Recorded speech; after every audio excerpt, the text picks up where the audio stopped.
कल जो आईएसएल के मैच था मोहन बागान और नॉर्थ ईस्ट यूनाइटेड एफसी के बीच, वो एक बहुत ही बड़ी विवाद वाला मैच था। अभी के टाइम सभी इंडियन फुटबॉल फैन को जागरूक होना ही चाहिए। मतलब कल मोहन बागान सुपर जायंट्स के तरफ से जो दूसरा गोल आया था, वो गोल सुभाशिष बोस ने स्कोर किया था। वो एक बहुत ही विवाद भारी गोल था, बहुत ही बड़ी। और रेफरी का जो गलती था वो तो मैं क्या ही कहूँगा। तो आज हम इस वीडियो में इस टॉपिक के ऊपर फुल डिटेल्स के साथ डिस्कशन करने वाले हैं। अगर आप नॉर्थ ईस्ट यूनाइटेड एफसी या मोहन बागान सुपर जायंट्स के फैन हैं तो आप इस वीडियो को न्यूट्रल इंडियन फुटबॉल के फैन के तौर पर देखिए और अपना अपना राय इस वीडियो के बाद ज़रूर बताइए। तो देखिए, कल हमें एक बेहतरीन मैच देखने के लिए तो मिला था नॉर्थ ईस्ट और मोहन बागान के बीच। North East United FC first half में 2 गोल स्कोर किया था, मोहन बागान ने फर्स्ट हाफ में 1 गोल स्कोर किया था। हालांकि सेकेंड हाफ में बारिश शुरू हुआ, लेकिन सेकेंड हाफ में 61 मिनट में मोहन बागान सुपर जायंट्स ने जिस तरीके से 1 गोल स्कोर किया था वो बहुत ही विवाद वाली बात था।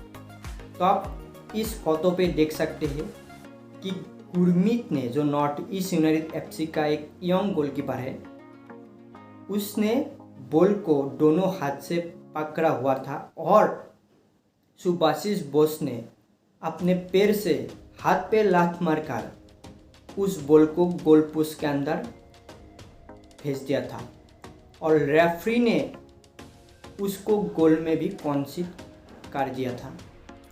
तो अगर आप फीफा के नियम के अनुसार देखेंगे तो अगर कोई भी गोलकीपर अगर एक हाथ से भी बॉल को पकड़ेंगे और उसके ऊपर अगर कोई भी प्लेयर अपने पैर से हाथ के ऊपर लात मारेंगे या कोई कुछ करेंगे तो उसको फाउल माना जा सकता है। लेकिन कल का जो मैच था वहाँ पे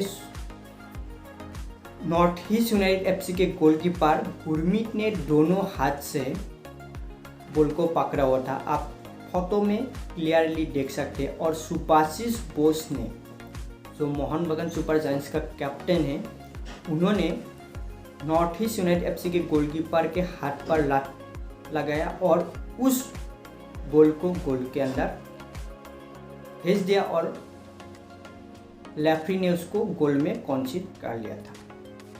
अब सवाल उठते हैं कि यह गोल है या ये फाउल है। सबसे पहले आपका मैं राय जानना चाहता हूँ। आप एक न्यूट्रल इंडियन फुटबॉल फैन के बदौलत आप मुझे कमेंट में बताइए कि कल का जो गोल था सच में वो गोल था या कि नहीं, आप मुझे बोलिए। सबसे पहले हम रेफरी पे आते हैं। तो कल के मैच में रेफरी बिल्कुल ही फटा था। हमें पता है कि इंडियन फुटबॉल में, इंडियन सुपर लीग में हमेशा हमें बुरी रेफरी सिस्टम हमें देखने के लिए मिला है। अभी भी हमारे पास एडवांस रेफरी सिस्टम जैसे कि वीआर सिस्टम अभी भी नहीं है। सबसे हैरानी करने वाला बात यह है कि भूटान फुटबॉल लीग में भी वीआर सिस्टम लागू किया गया है। अभी सुनने में आ रहा है कि केरला सुपर लीग में भी नेक्स्ट साल से वीआर सिस्टम को लागू किया जाएगा। लेकिन अभी इंडिया दुनिया के पास सबसे बड़ी इकोनॉमी वाला देश है। अभी हम बोल रहे हैं कि डिजिटल इंडिया, लेकिन अभी भी हम 90s वाला रेफरी सिस्टम अपना रहा है। एएफएफ अभी क्या कर रहे हैं, एफएसएल अभी क्या कर रहे हैं? क्या एफएसएल और एएफएफ सिर्फ सोता ही रहेगा? कब इंडियन फुटबॉल डेवलप होगा भाई? कब हमें वीआर सिस्टम लागू किया जाएगा इंडियन फुटबॉल में?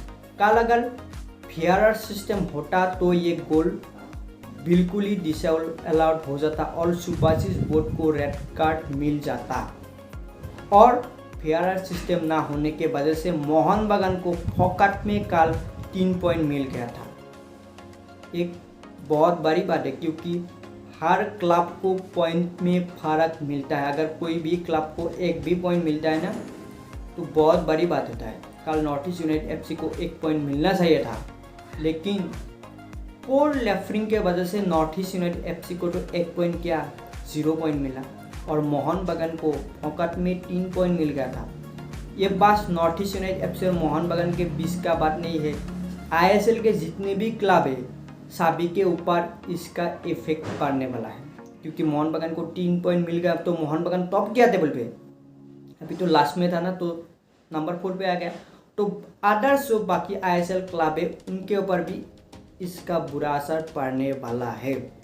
तो अभी हमें जागरूक होना चाहिए, इंडियन फुटबॉल को एडवांस रेफरी सिस्टम लाना ही चाहिए। कल का जो ये हादसा था सुभाषिष बोस वाला, ये बिल्कुल ही भद्दा रेफरी था और सुभाषिष बोस का जो फाउल था ये बिल्कुल ही घटिया फाउल, क्योंकि गोलकीपर ने गोल को दोनों हाथ से पकड़ा हुआ था। हमने इस क्लिप पर आप देख सकते हैं, हमने क्लियरली देखा है दोनों हाथ से पकड़ा हुआ है, फिर भी सुभाषिष ने जिस तरीके से गुरमीत के हाथ के ऊपर लात मारा और उसको गोल के अंदर भेज दिया, ये बहुत ही डिसअपॉइंटिंग वाला बात है। सबसे पहले मैं कहूँगा कि सुभाषिष बोस का भी गलती नहीं है, ना ही यहाँ पे नॉर्थ ईस्ट यूनाइटेड एफसी का गलती है, ना ही यहाँ पे रेफरी का भी गलती है, क्योंकि रेफरी लाइव वहाँ पे रहते हैं, उनको भी कोई हमें तो रिप्लाई देखने के लिए मिलता है मैच के बाद, लेकिन रेफरी को तो नहीं मिलता।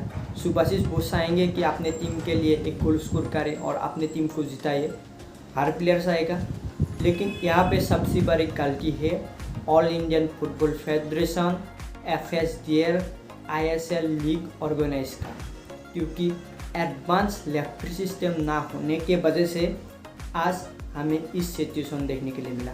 कल और देखने के लिए मिलेगा, ये इंडिया में होता ही रहेगा जब तक VAR सिस्टम नहीं लाएगा। आज नॉर्थ ईस्ट के साथ हुआ, कल मोहन बगान के साथ होगा, कल ईस्ट बंगाल के साथ होगा, कल केरला ब्लास्टर के साथ होगा। आज नॉर्थ ईस्ट यूनाइटेड एफसी के फैन को बुरा लगा, कल किसी और क्लब के फैन को बुरा लगेगा। हमारे साथ ऐसा ही होता रहेगा जब तक हमारे पास VAR सिस्टम नहीं आएगा, एडवांस रेफरी सिस्टम नहीं आएगा, तब तक तो इंडियन फुटबॉल बिल्कुल ही खराब है, तब तक इंडियन फुटबॉल डेवलप ही नहीं होगा। तो अभी सोचने वाला बात है कि भूटान जैसे एक छोटा सा देश अगर VAR सिस्टम अपने लीग में लगा सकते हो, तो ISL इतना बड़ा लीग है तो क्यों नहीं ISL, एक बहुत बड़ी बात है। तो अभी ISL और FSDL को सोचना चाहिए, ऑल इंडियन फुटबॉल फेडरेशन क्या सच में इंडियन फुटबॉल को डेवलप करना चाहते हैं या नहीं, सिर्फ बड़ी बड़ी बातें। तो इसके ऊपर विवाद होना चाहिए और सभी फुटबॉल फैन को इसके ऊपर आवाज़ उठाना चाहिए। मैं इंडियन फुटबॉल का फैन हूँ, मैं इंडियन फुटबॉल को सपोर्ट करता हूँ, लेकिन हर दिन इस तरीके से अगर कुछ ना कुछ होता रहेगा तो हमें आवाज़ उठाना पड़ेगा, आपको आवाज़ उठाना पड़ेगा FSDL और ऑल इंडियन फुटबॉल फेडरेशन के ऊपर। आप मुझे अपना राय ज़रूर बताइए कमेंट करके। एक न्यूट्रल फैन के बदौलत, न्यूट्रल इंडियन फुटबॉल फैन के बदौलत आप हमें कमेंट करके ज़रूर बताइए कि कल का जो गोल था सच में वो गोल है या नहीं, आप हमें कमेंट में ज़रूर बताएं। आज का वीडियो बस इतना ही, मिलते हैं नेक्स्ट वीडियो में, तब तक के लिए ऑलवेज किस्मत। Thank you.